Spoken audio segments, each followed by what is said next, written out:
So what exactly is causing this late-season snowstorm? Is it Nibiru, the so-called global warming, or even Haarp? I'm thinking that it's the mixture of Nibiru and Haarp.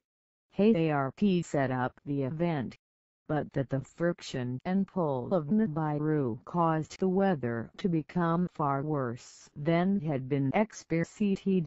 How are things over there in the Northeast? Anyone living in the area caught by this that can tell us how it is? Any weird events or stuff happening around the area?